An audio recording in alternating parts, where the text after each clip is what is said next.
السلام عليكم ورحمه الله.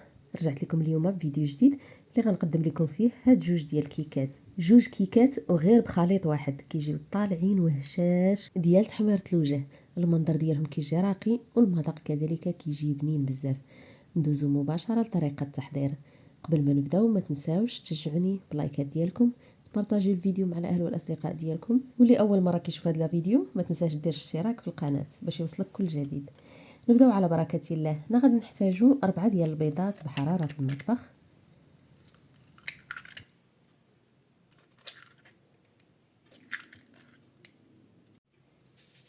نضيف رشه ملح، ضروري رشه ملح باش نوازنوا الذوق. غادي نخلط بالخلاط الكهربائي غير واحد شويه، تقريبا واحد دقيقه ما كاملاش. نخلط هذا البيض ديالي حتى كيبدا يوليو فيه دوك الفقاعات.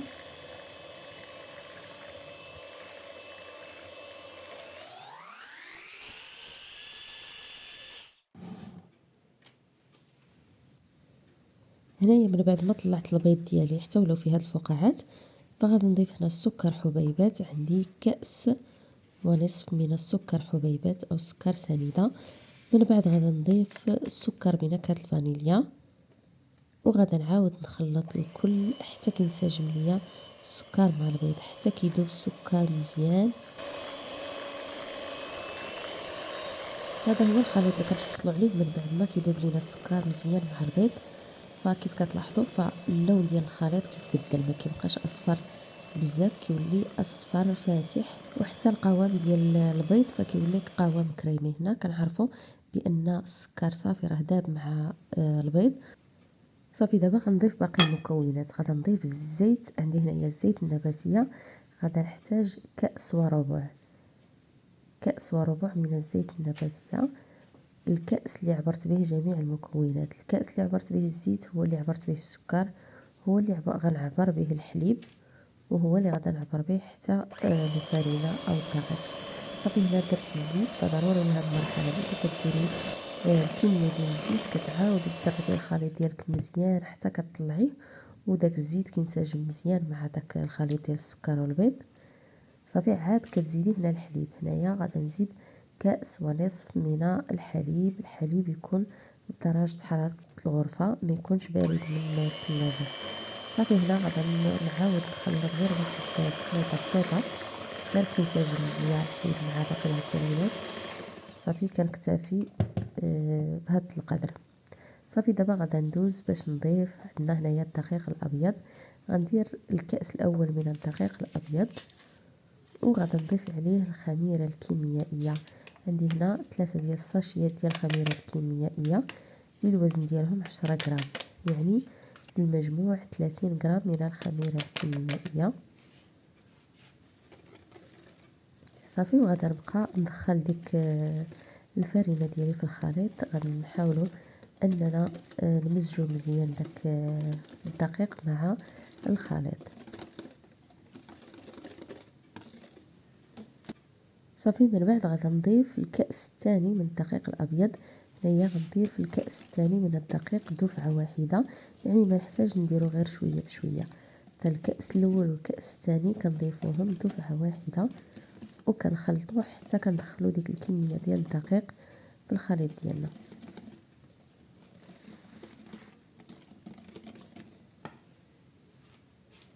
صافي من بعد غادي نضيف الكأس الثالث من الدقيق اللي حتى هو بنفس الطريقه غادي نخلط حتى كندخلو مزيان. فكيف كتلاحظوا معايا فالدقيق كيدخل بسهوله في الخليط ديالنا، يعني ما كيعذبناش. هنايا في الاخر في هذه المرحله فنحاولوا اننا نخلطوا من الاسفل للاعلى، يعني نجبدوا الخلاط اليدوي ديالنا من الاسفل ونطلعوا للاعلى باش ما نهبطوش البيض ديالنا. صافي هذا الكأس الرابع من الدقيق، فما غاداش نديرو دفعه واحده، غنديرو على دفعات. غندير شويه بشويه وانا كنخلط. غادي نزيد تقريبا واحد قياس معلقه ولا 2 معلقات، وغادا نبقى نخلط غير بشويه حتى كيدخل ليا ديك الكميه، ونزيد واحد القياس عاود. ما نديروش دفعه واحده باش هكا كنتحكموا في القوام ديال الخليط ديالنا.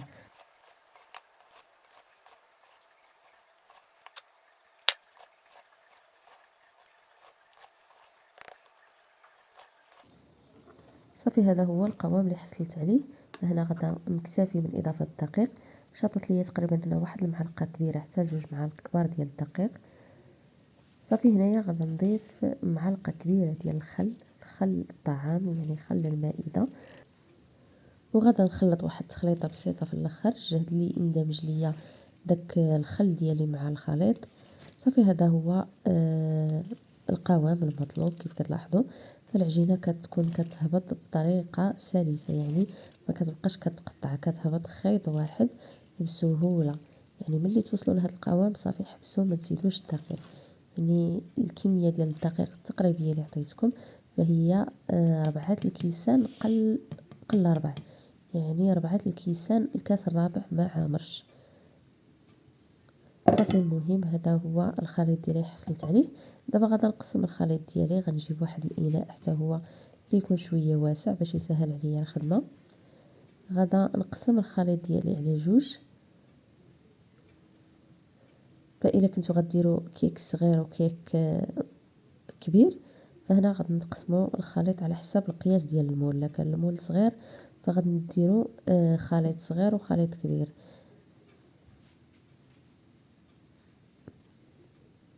صافي هنايا من بعد ما نقسم الخليط ديالي على 2، فخليط غادي نحتفظ به غنخليه جانبا، غنحتفظ فيه كما هو. صافي الخليط الثاني غادي نضيف عليه معلقه ديال الكاكاو المر الخاص بالحلويات، نوعيه تكون ممتازه.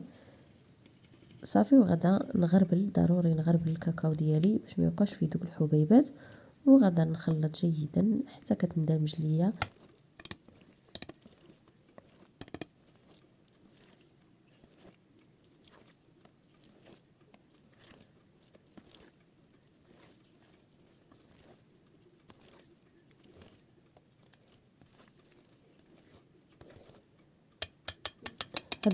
هذا هو الخليط ديالي فهو واجد. نوضعه جانبا حتى نديرو في المول اللي غادا ندخل الفرن. بالنسبه للخليط الثاني فانا غنزيد عليه كاضافه عندي هنايا الفواكه مجففه، غادا نديرهم مع الخليط وغنخلط واحد التخليطه خفيفه باش كينسجموا ليا. هنا يمكن لكم تزيدوا اي شيء متوفر عندكم، سواء اللوز او الكركاع، اي شيء متوفر، او التمر حتى شريحه حتى هي يمكن لكم تضيفوها. صافي هنايا غنجيب هاد المول ديالي اللي سبق لي دهنته بالزبده ورشيت عليه الدقيق. ضروري دهنوهم بالزبده وترشوا عليهم الدقيق مزيان باش ما تلصقش لكم. يعني واخا عندي انا المول ما كيلصقش، ولكن من باب الاحتياط ضروري كندهنو ونرش عليه شويه الدقيق. نفس الشيء هنايا في هذا المول ديال السيليكون، واخا ما كيلصقش ولكن ضروري كندهنو باش هكذا نكون متاكده ان الكيكه ديالي ما غاداش تلصق.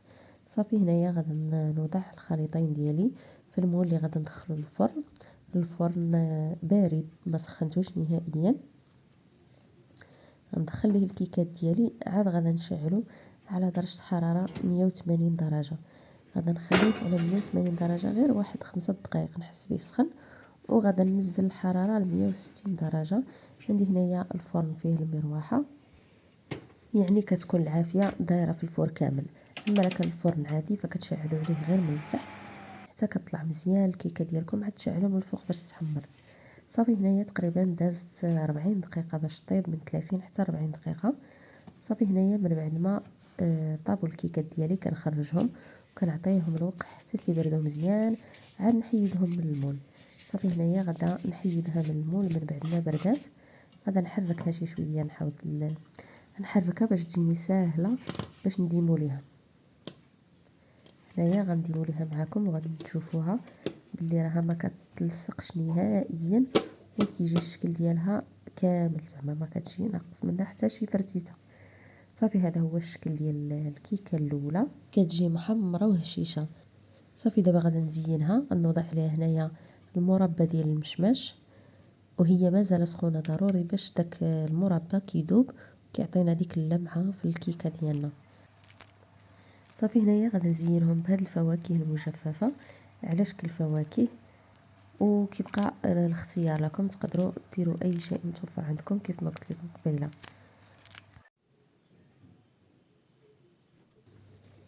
صافي هنايا نفس الشيء بالنسبه للكيكه الاخرى، حتى هي غادا نزولها من المول.